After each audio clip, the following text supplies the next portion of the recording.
Good evening and welcome to the special meeting for the Akron Public Schools Board of Education for Monday, November 2nd, 2020. Roll call, please. Dr. Akbar.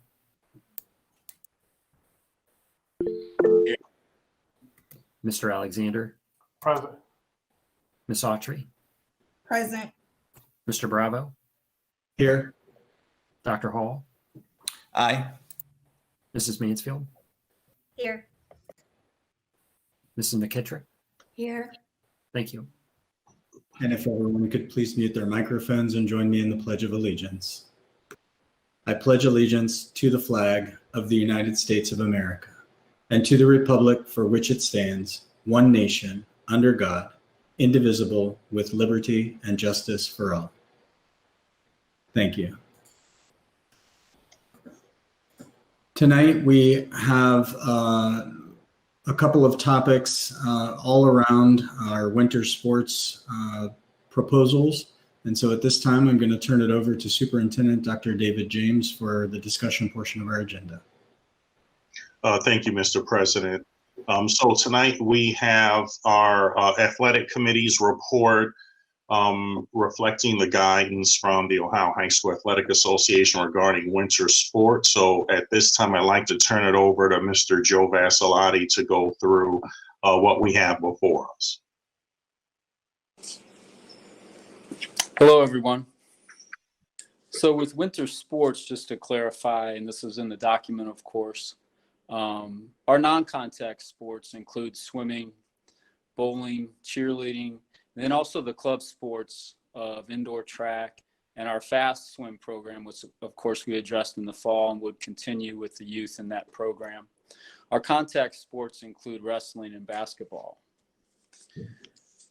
So with that in mind, obviously we're looking at protocols, the ones we use throughout the summer and through the fall, which we felt were largely successful.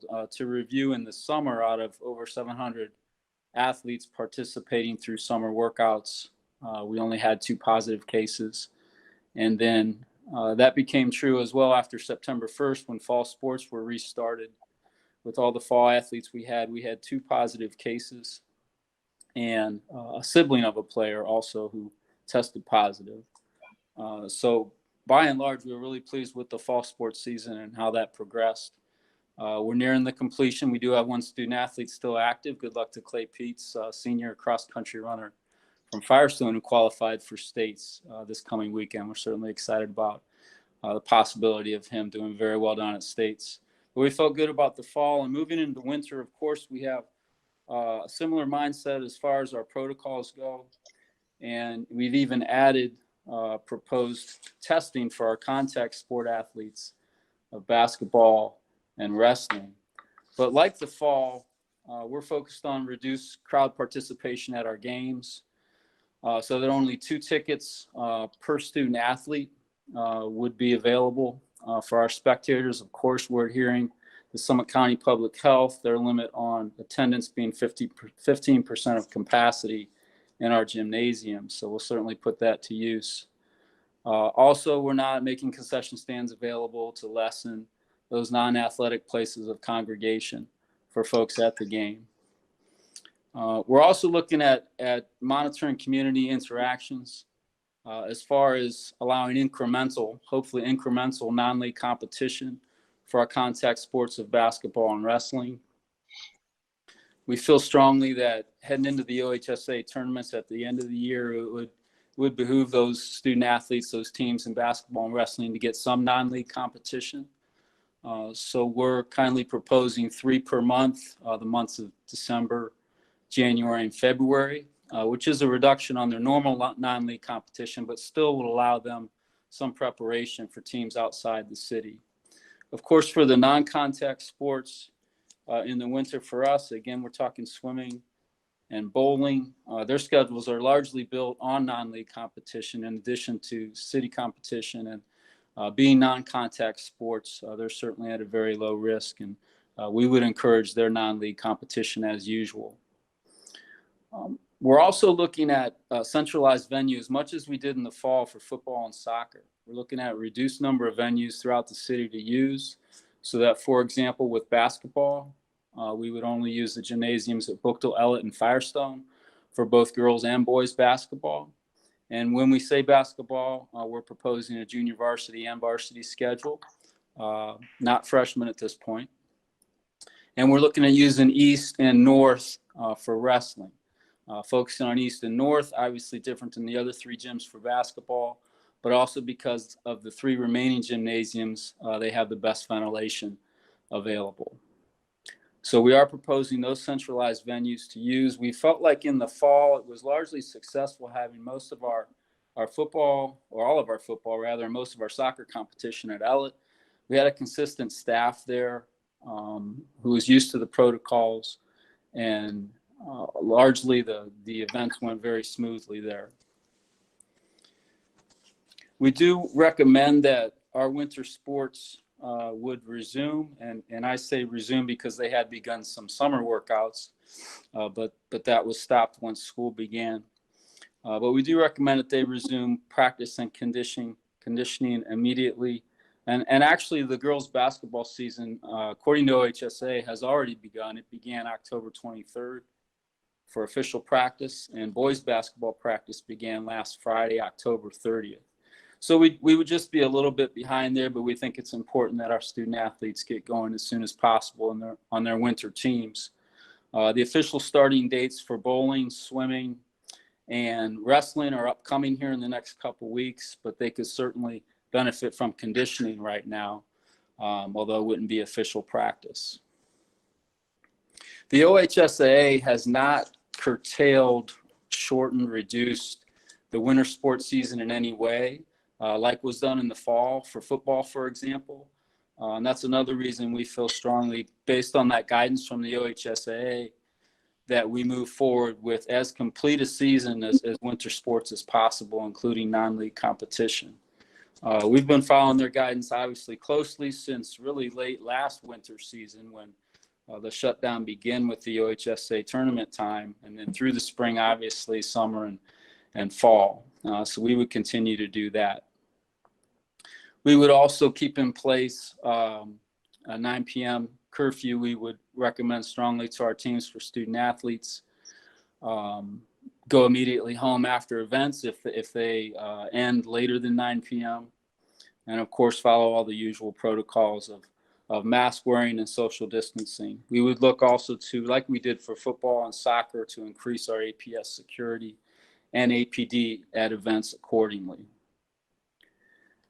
We feel strongly too that, like the fall when the student athletes were remote learning and will continue to do so for the most part, that athletics provided them an outstanding opportunity to get outside their homes, to work as a team, to learn those life lessons. And I must say, in the fall, it was great to see, and we saw a lot of events, but it was great to see the student athletes fight through adversity and play as a team, and sometimes come up short on the scoreboard against their opponent, but yet nonetheless, they're out there competing and growing and learning life lessons. So we hope that our winter student athletes have the same opportunity. So we kindly ask the board to consider starting winter sports immediately. We feel strongly that we have protocols in place that could pull this off effectively, as we did in the fall. We've worked closely with Deborah Folk and her office and Summit County Public Health. We've looked into testing. I know Dr. James feels strongly about testing for basketball and wrestling, and we've set up a potential schedule so that testing could occur the day before an event and hopefully be very effective for those contact sports and enable us to move forward with our winter sports schedule. We certainly encourage any questions you might have, and I want to defer at this time to Mark Black and or Deborah Folk, with whom we've worked closely to set up winter sports protocols. Thank you. Thank you, Mr. Vasilati. Mr. Black, you're muted. Joe, you did a great job of representing the voice for the committee. I think at this time, we'll turn it back over to Dr. James so that he can go into his next steps with our proposal. So, Mr. President, I think we'll entertain any questions from the board right now. Thank you. And so the board is aware in your board packet, of course, you have two resolutions, one for non-contact sports, one for contact sports, and then some follow-up business affairs items, one of which is the testing that you heard mentioned earlier. So at this time, if you'd let me know too, if you have questions or comments in the chat, then I will follow up accordingly. Ms. McKittrick, you're first. Thank you, Mr. President. I have a question about wrestling.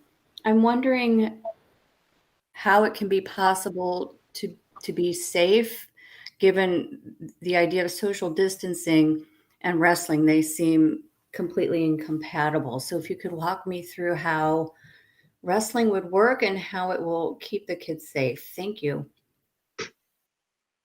Sure. I'll put Mrs. Folk on the spot because I know she's worked with Summit County Public Health on some of those issues. Okay, thank you. Good evening.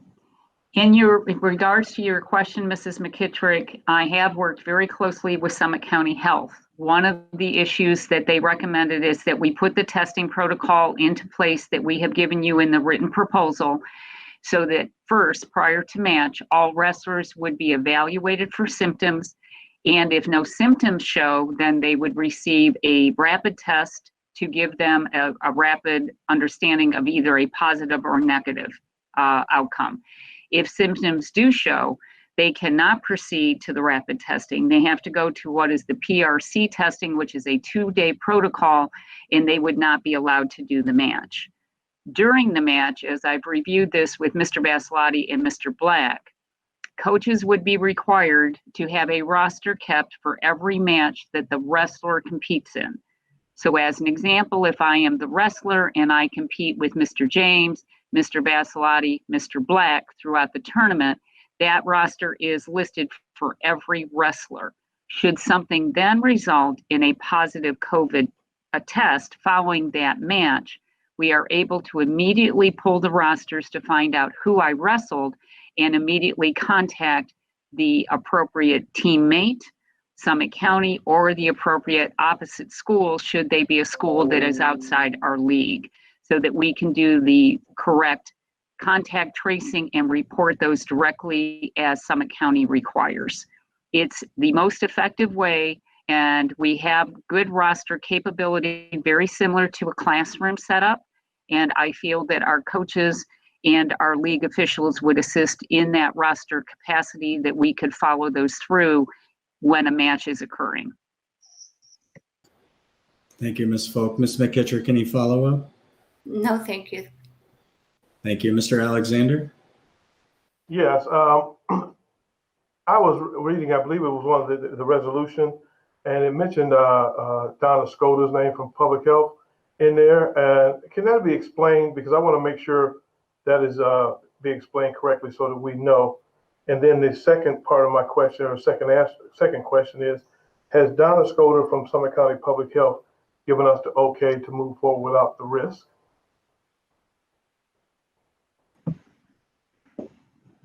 I can explain that I have spoken to Commissioner Scota and her league persons today and throughout the last 2 weeks regarding the fact that we were planning to do a recommendation to the board tonight on behalf of Superintendent James for winter sports.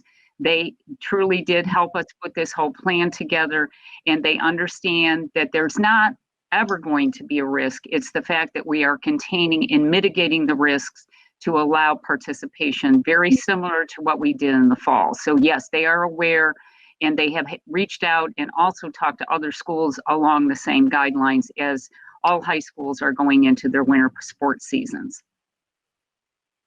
And she did not give us approval to move forward, or saying that we would be, there would be no risk that we would be able to hand on to our kids, correct?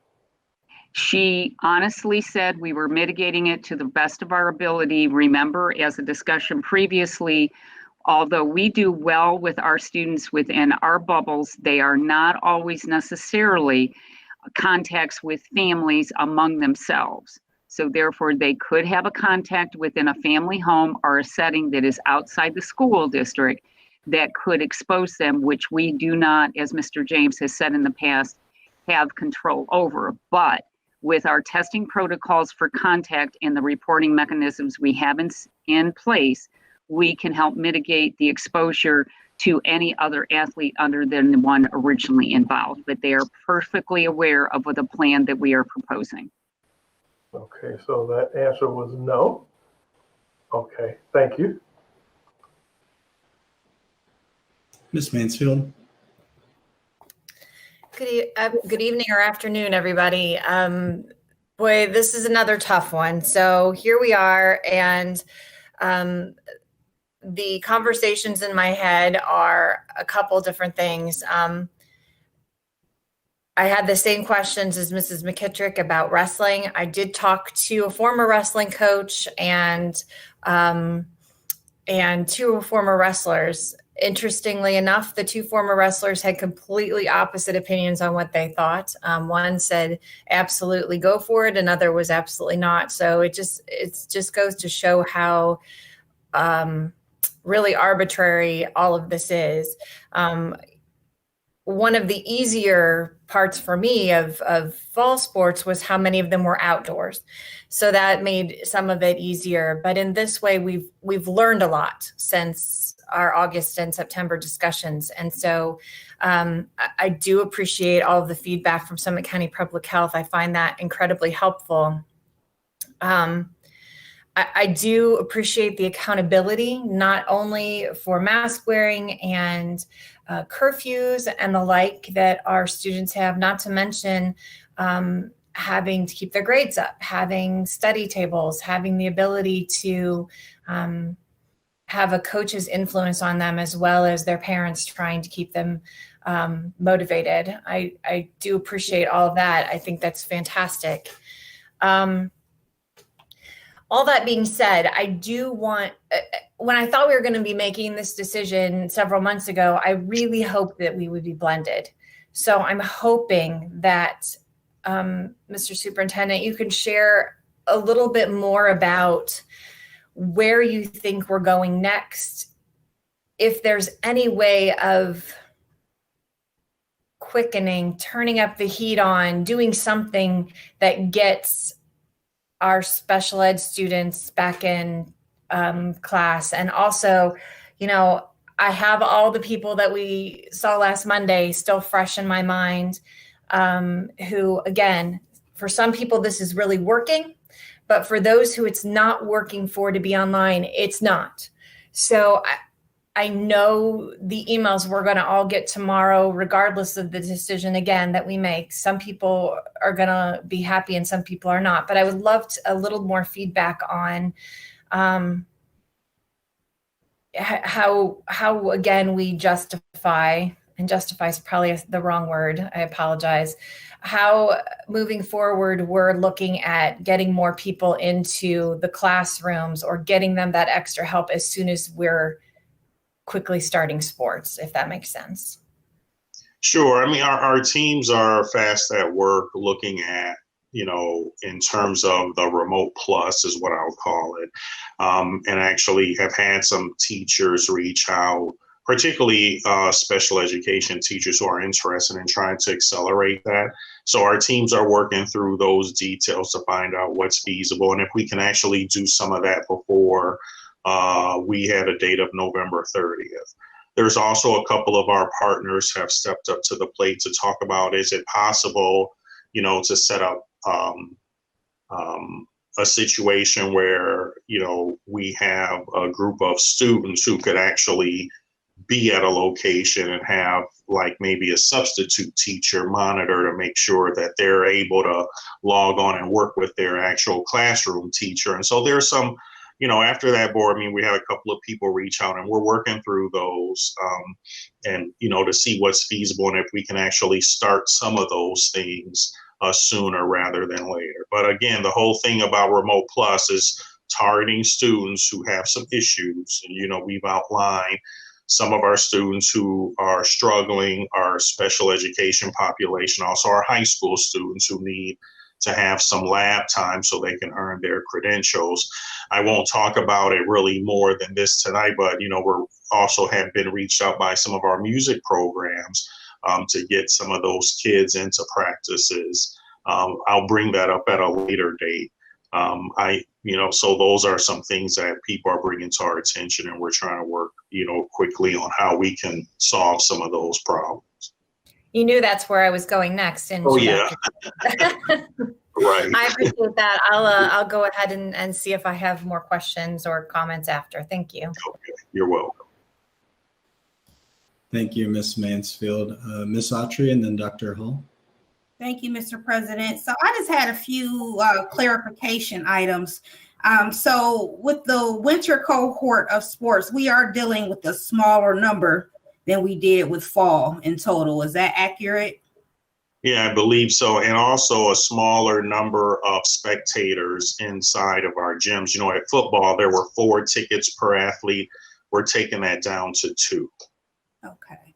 And then you mentioned the 3 non-league games. Is that per month or per the whole season? I'll let Mr. Vassalotti answer that question. Ms. Autry, we would propose that per month. Typically in a season, basketball team, for example, is allowed 22 games. So 10 of those for us are in the city. Each of our 6 teams play each other twice. So that's the 10. And typically they have 11 to 12 non-league games as well. So we propose 3 per month, December, January, and February. The OHSA tournament for the girls starts late February, the boys soon thereafter. So that would allow some preparation. It would reduce the number of total games our schools have by 3 in theory if they play 19 then instead of the full 22. Okay, thank you. So I guess my one concern would be is when we're competing outside of the league, like who's really monitoring those other districts? I mean, I know we can look at Summit County's numbers and whatnot, but when we have so many different teams who might be playing outside of the city, who's actually going to be looking at those other schools and districts, their numbers? And will they have the ability to say, well, it might not be a good idea to be playing this particular school at this time? Yes, I would say that's a real possibility for us to examine each of our non-league opponents. For example, with football this year, with Kenmore Garfield having a playoff game up at Mayfield, there was some concern about some positive cases at Mayfield's middle school up there that week, but we got assurance and paperwork from Mayfield High School that they were good at the high school level, and no one on the football team, their cheerleaders or their coaching staff was affected. We got their protocols ahead of time as far as how they manage their stadium. So we were prepared, and we could do something similar for wrestling, basketball, or if need be, our non-contact sports, of swimming and bowling as well. We have good relationships with area schools and athletic directors, and we could get those protocols ahead of time. We saw a lot of cases in the area and a couple involving us where games did have to be either postponed or canceled due to positive COVID tests. And that's kind of the reality we're living in. And we would be prepared for that. And we'd have open communication with our area schools. The other thing I'd like to add is that the Ohio High School Athletic Association also has staff members who have been visiting the different venues across the state to monitor all the safety protocols that they have in place that we're to follow because we're a member district, as well as our competitors. So that's an extra layer that will be monitored. Thank you, Ms. Autry. Dr. Hall and then Dr. Akbar.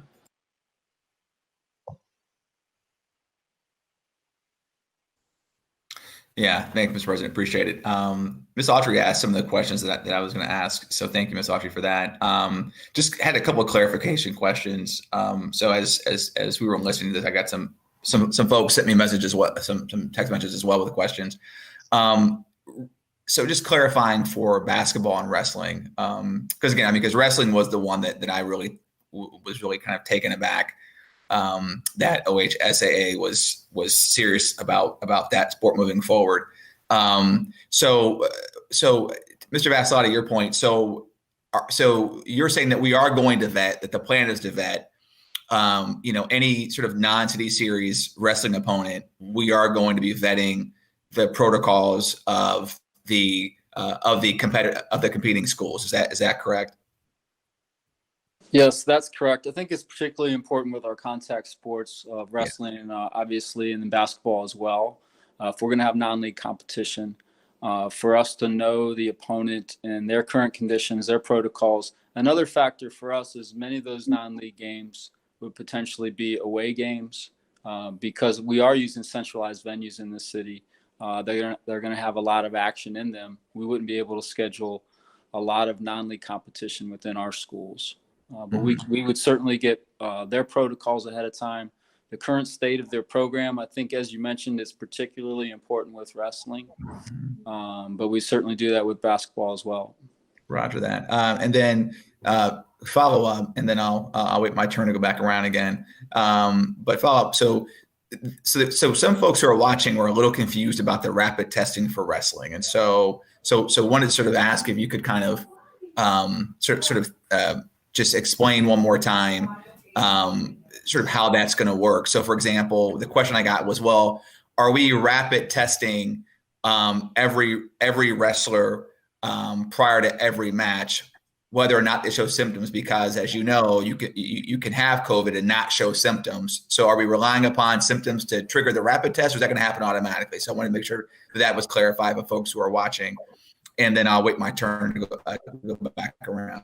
The actual test will be done on all wrestlers prior to a match, Dr. Hall. The symptoms review is just to begin the actual review of the physical attributes of the planned wrestler to see, are they showing symptoms, and would be followed by a rapid test if they do not have symptoms. That's every wrestler that is planned for the match.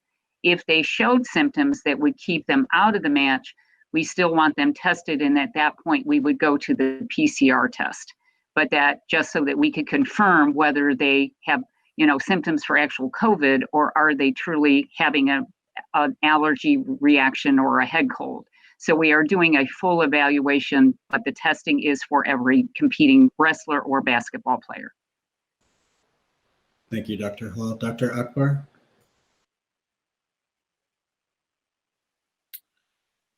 Yes. So my first question has to do with spectators. If we know that COVID specifically is much more spreadable in closed conditions, not like the other sports that were mostly outside, not just reducing the numbers to 2 per player, but has there been any consideration of restricting spectators altogether? No, we haven't. We really have not discussed that. I don't believe that's come up with the athletic committee. I know all of our spectators have to follow those safety protocols. They're not, I forget how many rows within the playing surface or the courts, they're further back and separated and so forth, just as we've done with our venues for football and soccer in the fall. Okay. So 2 things that I think is important to consider. One, whether or not we should have spectators. I'm somewhat concerned that that was not considered previously. Considering that we have also the flu season upon us, that could or could not, we don't know, it could worsen or exacerbate the spread of COVID or the symptoms in which people have. So we don't know that yet. So I think that if we're going to consider, sports in the winter, we should really consider restricting spectators. and that leads me to the last point, which is Dr. Hall mentioned this about the other sports teams that we would play potentially outside of the district. When you say you're monitoring not only their protocols, does that also include the teams in which they have played in the last 2 weeks? Yes, when we contact another school, for example, let's say Bookville boys basketball is playing a team from Stark County. Say they're going down to Jackson to play. We would be in contact with Jackson beforehand, not only to get their protocols once we arrive, but the state of their team as well, their district, and anything special we need to know going in. And again, if we feel uncomfortable at any time, given the state of an opponent, an away opponent, then we certainly know this can be a day-to-day operation where a game could be postponed or even canceled. Okay, I appreciate that, I guess, but my specific question was, are you planning to look at the previous teams that they played in the last 2 weeks and assess where those teams are as well? I'll defer to Deborah here in a minute, but with contact tracing, for example, what we've learned is that direct contact is the key for someone who's tested positive. So, for example, we ran into that in football where Bookville had played Firestone. Firestone later after the game, subsequently a few days later, had a player test positive. And because he had played in the game, Bookville's team was quarantined as well because they were obviously in direct contact with the player. However, Bookville's next opponent, Ellett, hadn't been in direct contact with that Firestone player, even though they had played Bookville in the interim, because Bookville didn't have a positive case and Ellett was not quarantined. So I think it'd be a similar situation there. If that previous example, Bookville boys basketball goes down to Jackson to play. Jackson's clean as far as no positive tests, but in the interim learns that, say, they had played Canton McKinley and McKinley had a positive player. Well, Jackson's team potentially is shut down, but given that game with Bookville wouldn't necessarily be quarantined because of no direct contact with a positive case. So, but I'll defer to Deborah. I think it's an excellent question because contact tracing can be complex. In regards to contact tracing, we follow the CDC guidelines. So in the case, as an example that Mr. Basilati alluded to, we're involving the first issue with a Firestone because there were 2 students.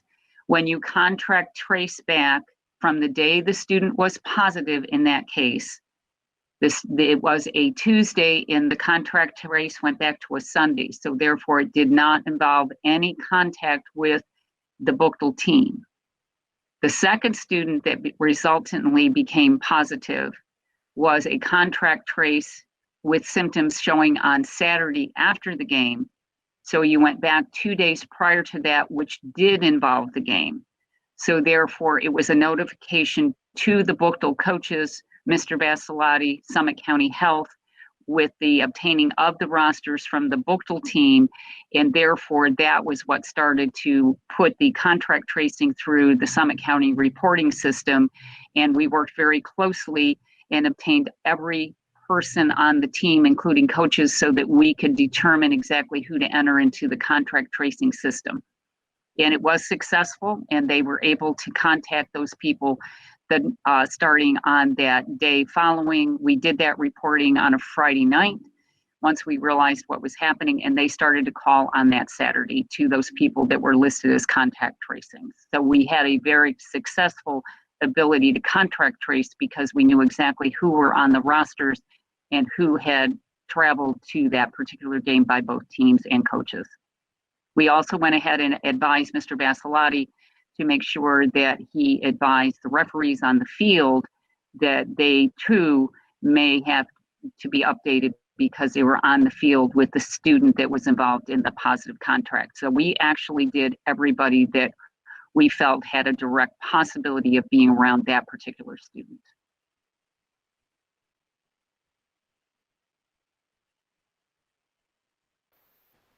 Thank you, Dr. Akbar, and thank you, Ms. Folk. As we head back around, anyone else have questions or comments? President Bravo, Yes, Mr. Black. just want to make sure that we're clear when we talk about spectators, what that looks like, because I don't want folks to think we got a student section jumping and we got parents all in the stands. We're talking about 60 people. We're talking about 60 people spread out throughout our gym with their masks on, getting their temperatures checked before they enter to the gym. And mostly they're the parents of our students to support them in their last year of moving forward, from our school system. So we're not looking at a gym full packed like what we're used to. We're talking about 60 parents or family members who are connected to their students. So we're not making an assumption, we're making a connection that they're coming into the gym clear and free of symptoms, or their child wouldn't be playing and they wouldn't be at the gym. So I just want to make sure that we're clear with understanding that. Thank you, Mr. Black. Dr. Hall? Yeah, thanks, Mr. President. So I just want to follow up on something that Ms. Mansfield brought up regarding sort of our plans as we move forward. I know that we have another board meeting here coming up very soon, but just to clarify, I know we talked about in the last board meeting that November 30th was our target date, and that teachers were anticipating making up the list of kids, who needed additional interventions. And I asked this question in the last board meeting. I just want to follow up to see, sort of where we're at on this. Do we have any ideas yet on sort of the number of kids that we'd be contemplating that would be coming back, assuming November 30th sort of works out? Because I know I was asking, like, if it's every teacher in the district that's every classroom identifying kids, you very easily could get to a couple thousand kids pretty quickly across the district that would be coming back to school in some way, shape, or form as of November 30th. I just wanted to kind of follow up on that if I could. I'll turn that over to Dr. McWilliams-Woods. I know she's been working closely with Pat Shipe on that and the restart teams. Okay. Yes, thank you. We have been meeting this week and next week. We don't have an exact number, although we've been targeting 8 students, no more than 8 students right now per teacher coming in to volunteer. So if you start to think about an elementary, for example, and if you have 3 third grade teachers, we're looking at one of those teachers volunteering to serve that third grade team. And the middle school and high school, they're still working through the scheduling and the models of that. But the number of volunteers that we have will be based on that grade level configuration or the content area at the secondary level. And then each one of those having a caseload of no more than 8 students to start with to be able to provide that support. So once we get through this week and firm the schedules are due by the end of the week, this Friday, for each of the grade bands, then we'll start to be able to put some actual numbers to that once we firm up the schedules. Okay. I appreciate it. And the reason why I asked that question is because, I know that that there are folks who are dissatisfied with the pace that we're moving, to bring kids back. And so, and hopefully those people recognize that even though they may not agree with the pace at which we're moving, our activities and actions have been in line with the other urban districts. I can't tell you how often I get the repeated emails comparing Akron to every other district in Seminole County. These are apples to oranges comparisons, and that's probably not even the appropriate analogy, right? Maybe it's apples to maple trees, or apples to maple syrup. I don't know, something suitably just disjointed. And so, but having said that, we are moving incrementally, whether it's sports or the 4 to 7 program that started a month ago, this program, under the remote plus. So we are moving incrementally in a direction where we're bringing in more and more kids back. I think everyone here, would love to have every kid back every day. But we are working, to make sure that we're doing so in a responsible fashion. When you think about, thousands of our students, are medically vulnerable, right, or have documented, medical conditions. I just saw an article that was just on the news last week, linked to an IM article, that kids with Down syndrome are 10 times more likely to pass from COVID than a regular kid, right? I mean, so, or a kid that doesn't have Down syndrome for various sort of immunologic reasons, right? So, and that was in a reputable journal, and we didn't know that even 3 months ago, so every day there's more and more information that's coming out.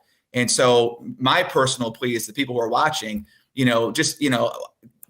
our hearts go out to you. This is gut wrenching that what we're doing here. But we are trying to move with a pace, that allows for us to ensure that kids are safe. I got an email this morning that said, Dr. Hall, 99.9% of kids, survive COVID.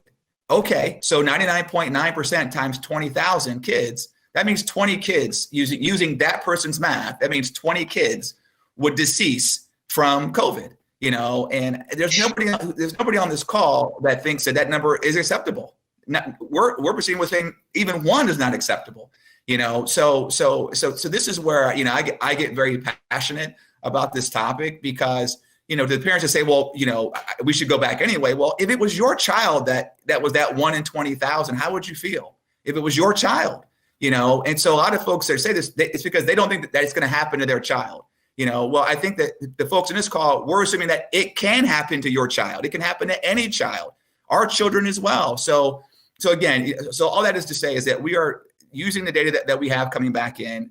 New reports come back in every day, but we're still moving incrementally to bring kids back, step by step. I know that that we still need to get a tentative timeline that we've been talking about sort of up and running, and a dashboard, that where folks in the community can kind of see, what levers we're looking at, what metrics we're utilizing to sort of make decisions. And so that's in process, and we'll have that very soon as well, I'm confident.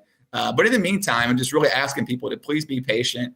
I know that it's hard to be patient at this point. I get it, but we really are trying to act with your children's best interest at heart. We really truly are. And this is not about politics. So it's about doing what's best for your child, and this is a non-partisan board, by the way. I got the question about, are you Democrats or Republicans? This is a non-partisan board. We can't even declare what party we are when we're up for school board. You know why? Because it doesn't matter, so anyway, so that's sort of that was a lengthy kind of comment, but I just felt the need to kind of get those things off my chest, and I'll cede the floor back to you, Mr. President. Thank you. Mr. Alexander, then Dr. Akbar. Yes, I concur completely with Dr. Hall is saying. We are trying to do the best we can with getting these kids back in school. But one thing I want us to realize too, there's been very little research that has come out so far. We don't know what's going to come out as we move forward, but we do know that this COVID virus is having some effect on some of our kids. Now, what effect, we don't know. If it's going to affect them later on in life with their breathing, with something else, we don't know this. And so that's, one of the reasons why we have to be cautious, because we're making decisions not just for now with our kids, but for their future as well. And we know that academics is very, very important for their future. We know sports is important for their future. But the bottom line is they don't have a future if we find out this virus has some more detrimental effects on these kids. It could have a detrimental effect later on in life. And we don't know how long. It could be in the next 5, 10 years, 20 years. We don't know. But that can have an effect on these kids' lives. So we have to think about all these aspects. We're not just thinking about one or two aspects of what's going on with during this time as a board. We're looking at it in a perspective that we got to make sure we take care of our kids and that they're safe, and we want to help hopefully keep them safe and healthy for their future. Thank you. Thank you, Mr. Alexander. Dr. Akbar? Yes, I commented in the question. I do want to say that I think that it is not factual to make a statement about we're making assumptions about spectators and who they are and what they may have. I think that that's actually dangerous, because we also know that temperature check is not an all disqualifying factor of a person having COVID. It's just not. You can be asymptomatic for a period, I think 14 days, but still be spreading it during that time. So that is a fact. And so limiting spectators, to me, this is me saying this, if you want me to consider voting yes on having winter sports, having sports in close contact in a building with our students, then I think limiting it from having spectators will be a way to get me closer to a yes. So that's my comment on that, because we know that people can spread COVID as well as the flu, even when not everyone follows all of the rules all the time, as well as we know, you've seen it going to the grocery store. Not everyone knows how to wear a mask or refuses to wear it. So that has a potential to spread as well. And so in close quarters, meaning inside of a building, it's actually it's allowed to spread further. The question that I have is, if we're thinking about indoor sports, whether you go with me and restrict spectators or not, we're going to be limiting spectation anyway, whether we refuse to have them or we limit it. So are there any type of consideration for us doing a live stream for our game so that at least people can watch if we decide to move forward with winter sports? That's certainly something we can look at with our communications department. Great, good question. Ms. Mansfield? Can Mr. Vasilati or Mr. Black perhaps clarify how or Ms. Folk, the difference between spectators that we had for volleyball versus what we're talking about now? Because I don't think it's any different. I think it's the same as what we already did this fall as far as limiting who, where, and how many people. I'm not sure, but I'm just looking for that clarification. Yes, Yes. Mr. Mansfield, that's where we're getting our factual information from. We had no spread with our volleyball programs or with anyone coming into the gym. So we're going on the live data and what we lived through volleyball, as well as through swimming, because it's indoor as well. So we had two sports that set up for us what we needed to do for the indoor sports of basketball and wrestling. And that was our fast program through swimming and our volleyball programs that we had as well. So that's why you see us limiting the gyms, because we have them set up with the safety protocols.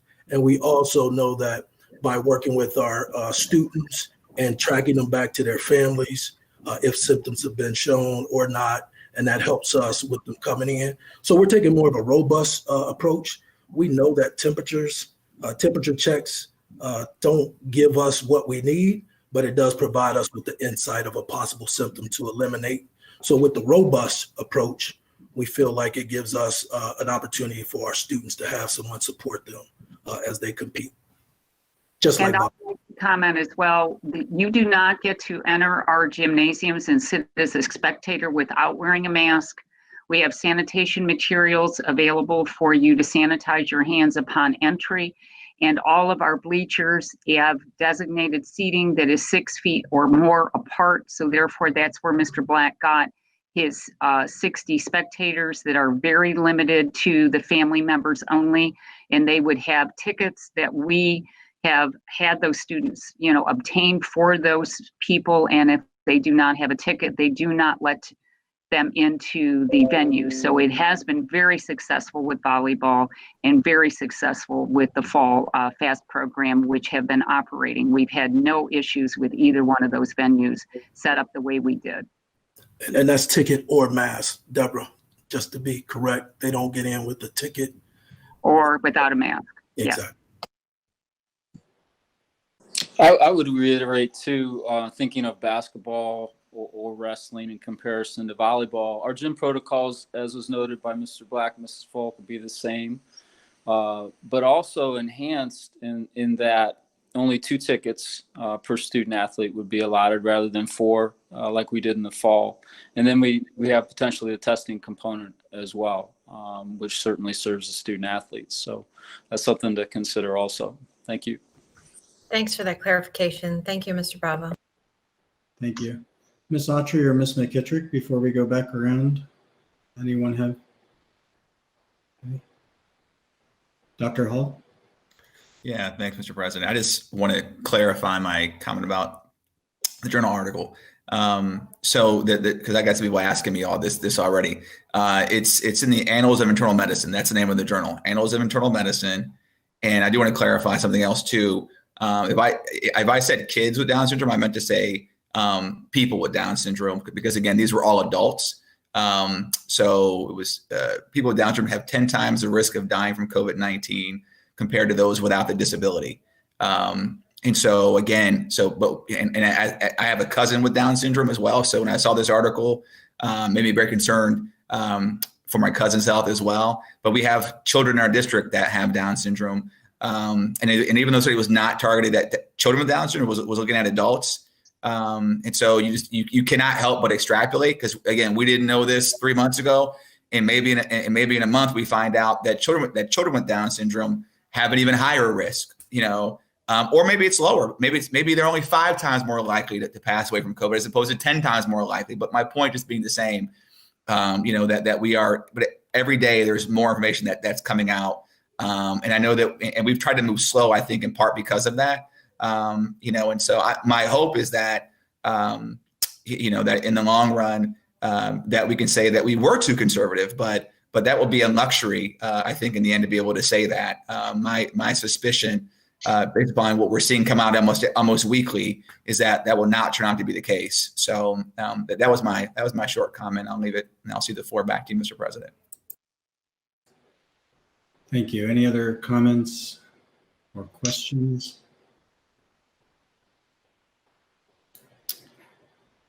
Okay, hearing and seeing none. My only thoughts are this. I hope that as a district we find a way forward to get our students and staff back to the classroom as quickly and as safely as possible. And I know that's difficult right now, and we're looking at a surge globally in the number of COVID-19 cases, and that certainly complicates the decisions that we're making. I'm comforted somewhat by the fact that we had a successful fall sports season, that there are smaller numbers involved with winter sports, that it's still optional for student athletes and for parents. And to Mr. Alexander's point, there's never going to be no risk. Until there is a vaccine, until we see the elimination of COVID-19 across the globe, there is never going to be anything such as no risk. But that doesn't mean that we can't take steps to mitigate to every extent possible the risk and do our activities as safely as possible. And I think our teams have brought us something that does everything we can to get our students back to some semblance of normalcy and still protect them as much as possible. I'll continue to support, even as Dr. Hall mentioned, even if it's incrementally, our efforts to get students and teachers and faculty and coaches back. I had the opportunity over the fall to witness soccer practice, to see some football games, to see our FAST program in action and the protocols they had in place. And with few exceptions, our teams and our spectators, I thought, were doing an excellent job in following those protocols. Nothing is perfect. And certainly Certainly the stakes are high here, but I am comforted again by a successful fall season and what our staff has brought us in terms of proposals. If there are no other questions or comments, I'll give it just 1 second here. Hearing and seeing none, we do have 2 resolutions in front of you this evening before we move to our business affairs agenda items. We have 1 resolution authorizing the activation of winter sports for the 2020-2021 season for non-contact sports, which includes bowling, cheerleading, and swimming and diving. And a resolution under section 4.2 authorizing the activation of winter sports for the 2020-21 season for contact sports with COVID testing, basketball and wrestling. For the first resolution for non-contact sports, Dr. Akbar has a question. Go ahead, sir. Almost missed you. Yeah, I'm sorry. I thought we were only on the first resolution, not the second one. So for the testing, I know Ms. Folk said that they, or maybe it was Mr. Vasilati, said that they would be tested the day before the game. Does that mean that we'll get the results that like right after they take it? So it's somewhat instantaneous. Yes, that's what the rapid test does, Dr. Akbar. But if the student does have symptoms and needs to do the PCR testing, which takes 2 days to get back, they will not be allowed to move forward with the match or the game. Okay. So I guess that leads me to the other question. If we can find the results out that day, talk me through the decision between doing it the day before or doing it the day of. The actual mobile units travel from the Northeast Ohio Youngstown area to get to us to be able to do this. And with the schedule that Mr. Vasilati has put together and the fact that the teams need to come, we need to gather all the students to get them into a place that is secure so we can obtain their particular information, make sure that it is an informed consent by the parents once we start this process, and we can make sure that the students are then tested properly and be given their status in order to participate in the day of. To do it the day of the exam or the exam the day of the game could disrupt the game altogether. So this is the way that it's been very successful with the other schools that this vendor has provided this service for.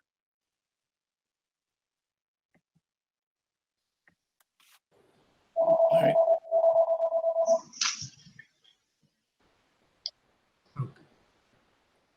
All right. Any other questions or comments?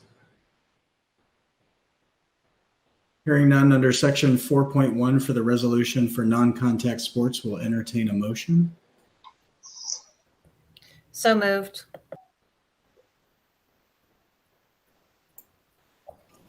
Second. Thank you. I have a motion from Ms. Mansfield, a second from Dr. Hall. Any final comments, questions, or discussion before we vote? Hearing none, roll call, please. Ms. Autry, Yes. Mr. Bravo, Yes. Dr. Hall, Yes. Mrs. Mansfield, Yes. Mrs. McKittrick, No. Dr. Akbar, No. Mr. Alexander. No. Motion passes. Thank you. And under resolution or under section 4.2, the resolution for contact sports with COVID testing, we'll entertain a motion. So moved. Second. Thank you. A motion by Ms. Autry, a second from Mrs. Mansfield. Any final comments, questions, or discussion? Hearing and seeing none, roll call, please. Dr. Hall, Yes. Mrs. Mansfield, Yes. Mrs. McKittrick, No. Dr. Akbar, Yes. Mr. Alexander. I'm sorry, Mr. Alexander, could you repeat? No. Thank you.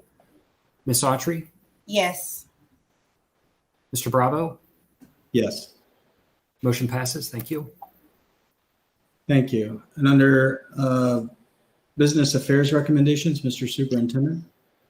Yes, there are two recommendations under business affairs. One is the purchase order for QuickMed for the COVID testing of our APS contact sports team members. And the second item are math manipulatives, which typically for K through 5 are items that the kids actually use hands-on, and I believe will be sent home to students in packets. We're requesting approval of both of those items.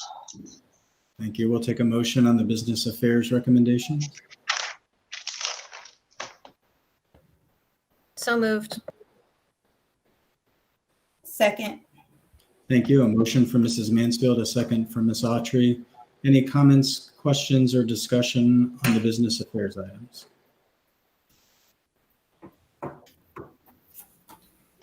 Hearing none, roll call, please. Mr. Bravo, Yes. Dr. Hall, Aye. Mrs. Mansfield, Yes. Mrs. McKittrick, Yes. Dr. Akbar, Yes. Mr. Alexander, Yes. Ms. Autry. Yes. Thank you. Thank you. And with the approval of these resolutions, I think I can speak for all of the board when we say that, allowing winter sports to move forward then now puts a responsibility on our coaches and our student athletes to ensure that we are following all of our protocols, as well as our parents and our families. This is an extremely difficult decision that this board made. And as you can see, it was not a unanimous decision. And so there's a responsibility and a trust that we're placing in our student athletes, our coaches, our parents, and our families to make sure that our protocols are followed and that you take every measure to protect yourselves and those around you. We encourage you to wear a mask at all times and to be safe. And so with that, if there's no other business to come before this board, we'll entertain a motion to adjourn. So moved. Second. Thank you. We have a motion and a second. We are adjourned. Have a good evening. Everybody have a good evening.